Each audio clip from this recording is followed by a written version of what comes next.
Hello everyone, welcome back to my channel. आज मैं आपको यूनिट 5 आरटी एक्ट 2009 पढ़ाऊंगी। उसका पार्ट 4 है। तो आज का हमारा जो सब टॉपिक है वो है एसएमसी। ये एसएमसी पार्ट 3 में मैं पहले पढ़ा चुकी हूँ। अभी जो बाकी इसका पार्ट है वो पढ़ा रही हूँ। तो देखो, एसएमसी की दो समितियां होती हैं। वो दो समितियां कौन कौन सी है? साधारण समिति और कार्यकारी समिति। और इसकी जो बैठक होती है वो प्रति माह होती है कार्यकारी समिति की। अभी देखिए, साधारण समिति सदस्य, इसके सदस्यों की संख्या निश्चित नहीं होती। अभिभावक, सभी शिक्षक, पंच, सरपंच, वार्ड पंच, पटवारी, आशा सहयोगिनी, इसमें सब आते हैं। जो साधारण समिति होती है, इनमें क्या है कि सदस्यों की संख्या निश्चित नहीं होती। इसमें जो अभिभावक है वो भी आ जाते हैं, शिक्षक, पंच, सरपंच, वार्ड पंच, पटवारी, आशा सहयोगिनी, ये सब आते हैं। इसमें कार्य क्या होता है इसका? विद्यालय विकास योजना का निर्माण करना, यानी कि विद्यालय विकास योजना का निर्माण करना। अभी क्या है? कार्यकारी समिति। कार्यकारी समिति में क्या होती है? बैठक होती है, वो प्रति माह होती है। सदस्यों की संख्या इसमें निश्चित होती है, वो 16 होती है। इसका कार्य होता है विद्यालय विकास योजना का क्रियान्वयन करना। इसमें क्या करते हैं? क्रियान्वयन करते हैं। विद्यालय विकास योजना का क्रियान्वयन करते हैं। इसमें क्या करते हैं? विद्यालय विकास योजना का निर्माण किया जाता है। ठीक है, अभी नोट पॉइंट देखिए। एसएमसी की बैठकों का आयोजन 3 माह में एक बार अमावस्या को होती है। एक वर्ष में 3 बैठक होती है। जो एसएमसी की जो बैठकें होती हैं वो 3 माह में एक बार होती है अमावस्या को, और एक वर्ष में सिर्फ 3 ही बैठकें होती हैं।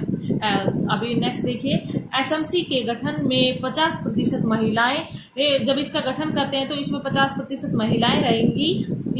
कि सदस्यों का होना अति आवश्यक है। वर्तमान आरक्षण व्यवस्था के अनुसार, जो वर्तमान में बता रखा है एसएमसी में, यानी कि 50% महिलाओं का होना अनिवार्य है।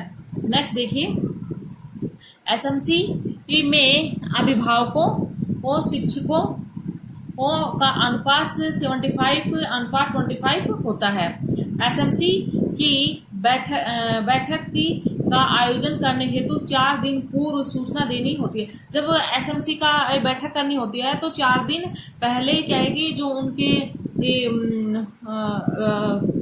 कार्यकर्ता होते हैं उन्हें बताना पड़ता है। परंतु अति आवश्यक होने पर 2 दिन पूर्व सूचना देकर भी बैठकों का आयोजन किया जाता है। लेकिन जब अत्यधिक आवश्यकता है तो 2 दिन पहले भी हम उसे सूचना दे देते हैं और तभी हम बैठक कर सकते हैं। एसएमसी की बैठकों में 33% गण पूर्ति का होना अति आवश्यक है। जो एसएमसी की बैठक है उसमें 33% क्या है कि जो उनके कार्यकर्ता हैं वो होना अति आवश्यक होता है, अन्यथा लिया गया निर्णय मान्य नहीं होगा। तो यदि 33% जो सदस्यों की संख्या वो नहीं है तो जो भी उस बैठक में निर्णय लिया गया है वो मान्य नहीं होगा। और 7 दिनों के भीतर पुनः बैठक का आयोजन करना होगा। और फिर 7 दिन के भीतर दोबारा से उनको सदस्यों को बताना पड़ेगा और फिर दोबारा से बैठक बैठाई जाएगी, फिर आगे निर्णय लिया जाएगा। ठीक है, नेक्स्ट देखिए, एसएमसी के 2 कोष होते हैं, परिचालन कोष और विकास कोष। एसएमसी के आय व्यय की व्यवस्था सहकारी समिति के ऑडिटर्स द्वारा की जाती है। जो उसकी आय व्यय होती है, कितना उसकी आय हो रही है, कितना खर्च हो रहा है, तो उसकी व्यवस्था है जो सहकारी समिति के ऑडिटर्स द्वारा किया जाता है। नेक्स्ट देखिए, अभी क्या है हमारा धारा 22। धारा 22 क्या है हमारी? इसमें आता है विद्यालय विकास की योजना। अभी विद्यालय विकास की योजना कैसे होगी? विद्यालय विकास योजना का निर्माण एसएमसी की साधारण समिति द्वारा किया जाता है। यानी कि विद्यालय विकास योजना का निर्माण एसएमसी के साधारण समितियों द्वारा किया जाता है। धारा 23 में देखिए, शिक्षकों की योजना एवं शर्तें। तो धारा 23 के तहत शिक्षकों की योग्यताओं का निर्धारण करने का प्रावधान है। यानी कि किस योग्यता के शिक्षकों को विद्यालय में रखना है वो धारा 23 में आता है। धारा 24 देखिए, शिक्षकों के कर्तव्य एवं शिकायतों का निवारण, यानी कि शिक्षकों के जो कर्तव्य हो और उनका शिकायत होती है उनका निवारण करना धारा 24 के तहत कर्तव्यों में आता है। धारा 24 के तहत शिक्षकों के कर्तव्यों का उल्लेख प्राप्त होता है। नेक्स्ट देखिए, शिक्षक के कर्तव्य, शिक्षक के क्या क्या कर्तव्य होते हैं वो देखिए। नियत समय पर विद्यालय जाना, विद्यालय विकास योजना में भाग लेना, नियत समय पर पाठ्यक्रम पूर्ण करना, बालकों का सर्वांगीण विकास करना, सभी शिक्षकों के साथ सामंजस्य स्थापित करना, बालकों का मापन प्लस मूल्यांकन करना, उपलब्ध साधनों का कुशलता उपयोग करना, नामांकन में वृद्धि करने का प्रयास करना, जन सहयोग प्राप्त करना, नामांकन में ठहराव सुनिश्चित करना। ये सब क्या है, शिक्षक के कर्तव्य हैं जो धारा 24 के निहित आते हैं। शिक्षकों के कर्तव्य एवं शिकायतों का निवारण, शिक्षकों के कर्तव्य नियमित रूप से व समय पर विद्यालय जाना, विद्यालय विकास योजना में सहयोग प्रदान करना, विद्यालय के संसाधनों का कुशलता पूर्वक करना, विद्यालय के नामांकन में वृद्धि करना, साथ ही शिक्षकों के साथ सामंजस्य स्थापित करना, विद्यालय में क्रियात्मक अनुसंधान करना, विद्यालय में उत्पन्न होने वाली दिन प्रतिदिन की शैक्षणिक समस्याओं का समाधान करने की प्रक्रिया क्रियात्मक अनुसंधान कहलाती है। यानी कि जो भी कोई समस्या होती है उनका क्या करना, संशोधन करना क्रियात्मक अनुसंधान कहलाती है। नियमित समय पर पाठ्यक्रम पूर्ण करना, बालक बालिकाओं का मापन मूल्यांकन करना, विद्यालय के आसपास के बालक बालिकाओं का नामांकन करना, जो विद्यालय के जो आसपास बच्चे रहते हैं उनका नामांकन करना, शैक्षिक गतिविधियों का कुशलता, जो शैक्षिक गतिविधि होते हैं उनका कुशलता से संचालन करना, विद्यालय के कार्यक्रमों का संचालन करना, खेलकूद प्रतियोगिता का आयोजन करना, शिक्षक सहायक सामग्री का निर्माण करना, बालक बालिकाओं के प्रति सहानुभूति व्यवहार करना, प्रत्येक बालक के साथ समान व्यवहार किया जाना। धारा 25 देखिए, इसमें क्या आते हैं, शिक्षक छात्र का अनुपात, यानी कि कितने शिक्षकों पर कितने छात्र होने चाहिए। छात्रों की संख्या के आधार पर छात्र और शिक्षक, यानी कि 30 छात्रों पर एक शिक्षक होता है। 31 से 60 छात्र होने पर 2 शिक्षक होते हैं।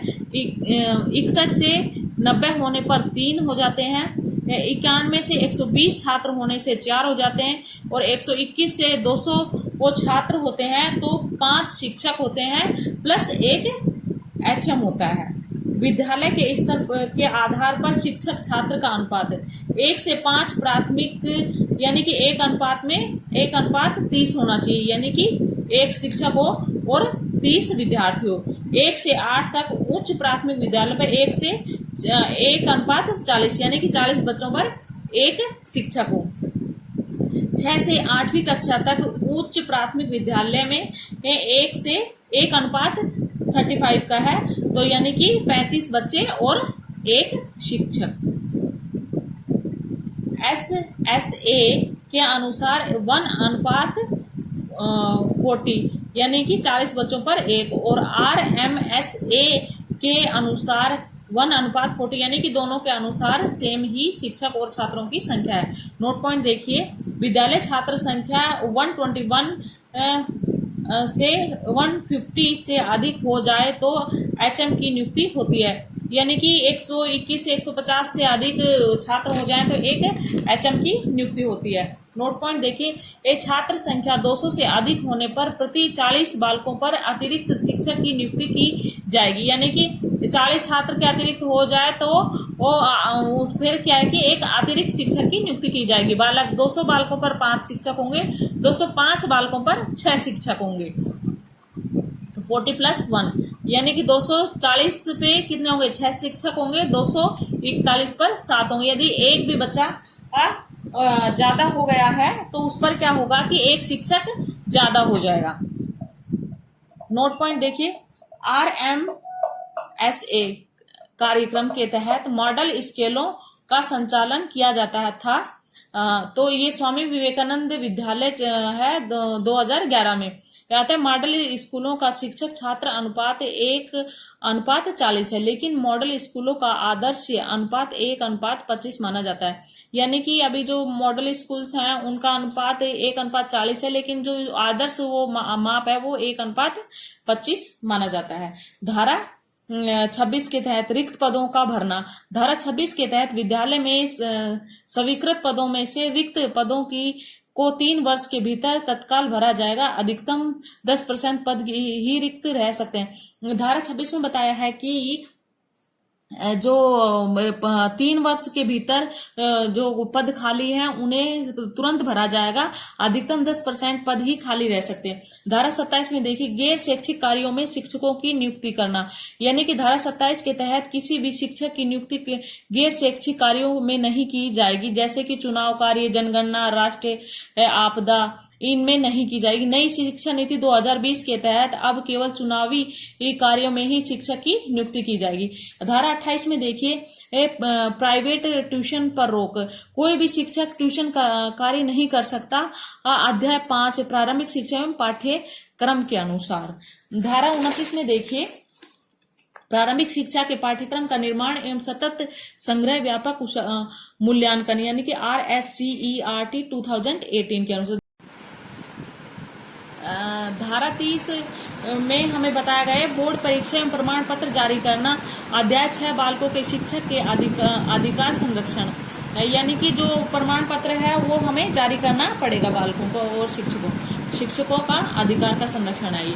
धारा 31 में बताया गया है कि शिक्षक के अधिकार की मॉनिटरिंग करना। यानी कि जो शिक्षा के एक शिक्षा के जो अधिकार होते हैं उनको मॉनिटरिंग करना।